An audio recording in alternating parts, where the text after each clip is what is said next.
আওয়ামী লীগ নেতাকর্মীরা দিশেহারা, ছাড়তে চান রাজনীতি।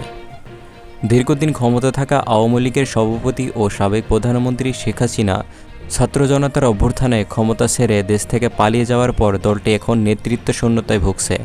অথচ গত 23শে জুন আওয়ামী লীগের ৭৫ বছর পূর্তি পালনেও পরিস্থিতি ছিল ভিন্ন। রাজধানীর সোহরাওয়ার্দী উদ্যানে আয়োজিত সমাবেশে নেতাকর্মীর উপস্থিত ছিল কানায় কানায় পূর্ণ।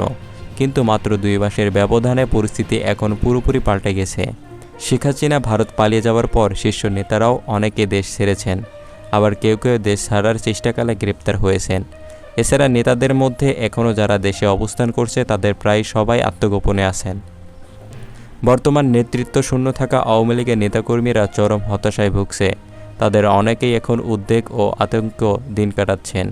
সংবাদ মাধ্যমে কথা বলার সময় তারা তাদের নামও প্রকাশ করতে চাননি। আওয়ামী লীগের জেলা পর্যায়ের একজন নেতা বলেন, আমাদের দলের এখন দেশেহারা বিপর্যয় অবস্থা হয়ে গেছে।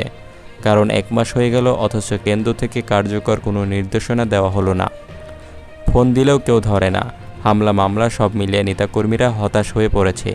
এ অবস্থায় নেতাকর্মীদের অনেকে রাজনীতি ছেড়ে দেওয়ার কথা ভাবছেন। অন্যদিকে আওয়ামী লীগের এখনকার যে অবস্থা দেখা যাচ্ছে সেটার জন্য দলের সিনিয়র নেতাদের দায়ী করছেন তৃণমূলের কর্মী সমর্থকরা। ফরিদপুরের একজন আওয়ামী লীগের কর্মী বলেন, ক্ষমতা হারালে এমন অবস্থা যে হতে পারে সেটা তো নেতাদের অজানা থাকার কথা না, তারাই তো এর জন্য দায়ী। তিনি আরও বলেন, ক্রিম খাইল নেতারা, কোটি কোটি টাকা বানাইল তারা, আর তাদের পাপের শাস্তি ভোগ করতে হইতেছে আমাদের মতো তৃণমূলের নেতাকর্মীদের। তবে বিদেশে অবস্থান করা আওয়ামী লীগের একজন শীর্ষ নেতা বলেন, আওয়ামী লীগের নেতৃত্ব ৭১ সালের এ দেশ স্বাধীন হয়েছে, কাজেই দেশে যতদিন থাকবে আমাদের দলও থাকবে, আমরা আবারও ঘুরে দাঁড়াবো।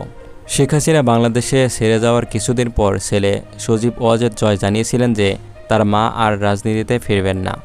আমার মনে হয় এখানেই শেষ। আমার পরিবার এবং আমাদের যথেষ্ট হয়েছে, বিবিসিকে দেওয়া এক সাক্ষাৎকারে বলেন জয়। তবে কিছুদিনের মধ্যে অবশ্যই তার কণ্ঠে ভিন্ন সুর শোনা যায়। অবশ্য তিনি শেখ হাসিনা বাংলাদেশে ফিরবেন যখন অন্তর্বর্তীকালীন সরকার নির্বাচনের তারিখ ঘোষণা করবে। বিবিসিকে দেওয়া আরেকটি সাক্ষাৎকারে বলেন জয়।